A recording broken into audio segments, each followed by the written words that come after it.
Benvinguts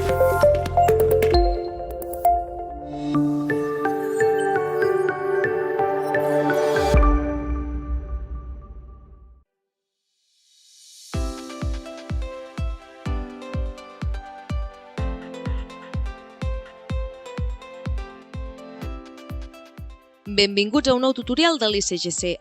En aquest vídeo explorarem les funcionalitats principals de Catalunya Offline. Catalunya Offline és una aplicació mòbil que us permet explorar el territori català, marcar els punts d'interès i enregistrar les vostres excursions i rutes utilitzant el GPS, fins i tot en el cas que no hi hagi cobertura de dades al vostre dispositiu mòbil. A més, també permet la descàrrega i la visualització de la cartografia topogràfica de l'ICGC, que representa la informació estructurada i jerarquitzada per facilitar-ne la lectura, s'hi mostra les corbes de nivell i informació relativa als senders de muntanya. També podràs pujar rutes i punts que estiguin continguts en arxius en formats GPX, GeoJSON i KML.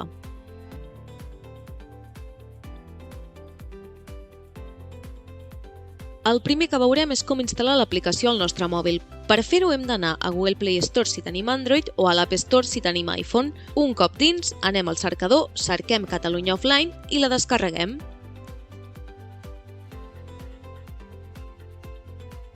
Quan posem en marxa l'aplicació per primer cop, hem de fer la descàrrega de la cartografia de Catalunya.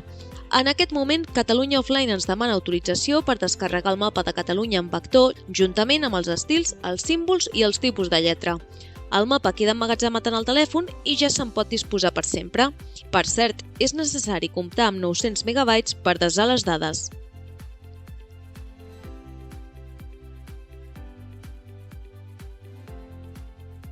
Ara anem a veure les capes de Catalunya Offline. L'aplicació permet carregar i descarregar capes d'usuari diferents. Com podeu veure, si cliquem al botó de capes, se'ns desplega un menú amb 4 capes referents a turisme rural, càmpings, albergs i refugis. Podem activar-les o desactivar-les fent clic a l'ull.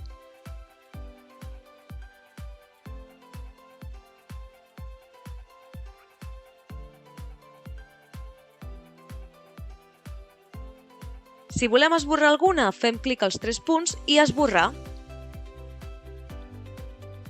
D'una altra banda, podem crear una nova capa fent clic al botó de sota, el que té el signe més.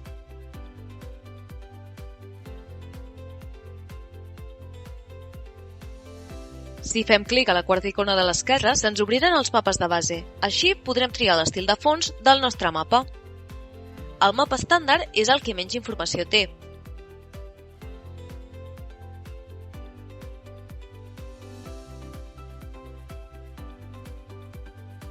Per fer excursions, us recomanem l'estil lleure. Com veieu, en aquest estil s'han emfatitzat els camins i els corriols, les corbes de nivell, la toponímia i l'ombrejat de muntanya perquè es vegin bé sobre la cartografia.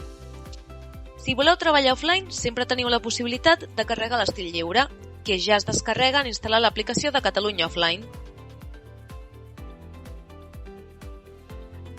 A més, si teniu cobertura i dades, podeu utilitzar l'ortofotomapa, tot i que heu de tenir en compte que aquest estil pesa més.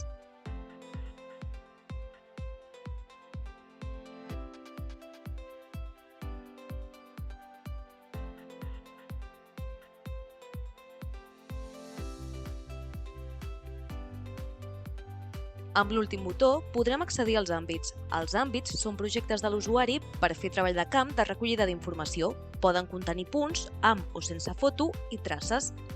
A més, poden ser àrees geogràfiques o altres aspectes que volem treballar.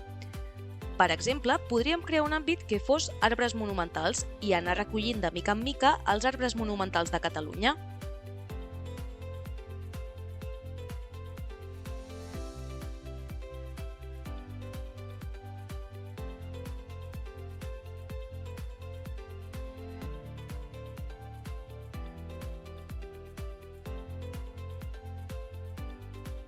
Ara tenim l'àmbit creat, però està buit, i el que volem fer és farcir-lo de dades, i per fer-ho importarem informació geogràfica. En aquest cas importarem el track del Roc de la Pena. L'haurem de tenir en els arxius del nostre mòbil i seleccionar-lo des d'allà. I un cop importat, ja tenim una nova traça i el conjunt de tots els punts que hi havia en aquestes dades. Al mapa podem veure tots aquests punts i també la traça. Si fem clic a un punt, obtenim informació geogràfica d'aquest. Per exemple, anem a clicar a Cal Galtanegra. En aquest cas, ens dona l'altura, la longitud i la latitud. A més, també podem editar els punts. Per exemple, com el nostre objectiu final és arribar a Roc de la Pena, podem fer clic sobre ell i editar el color per distingir-lo dels altres.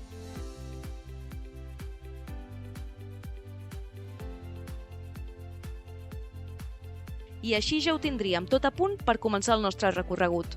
Tenim a Linyà, la traça i els punts, i finalment Roc de la Pena.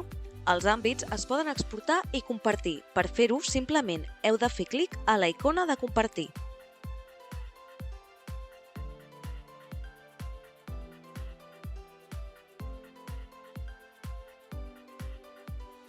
Vinga, ara ja podem començar a caminar. Anem a traces i un cop a traces fem clic al botó Anar.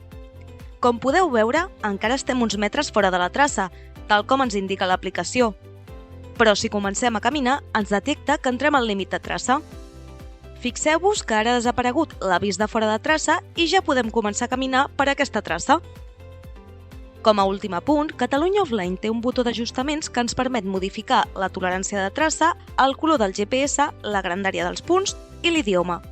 I ara sí, ja ho tindríem tot llest per començar la nostra ruta.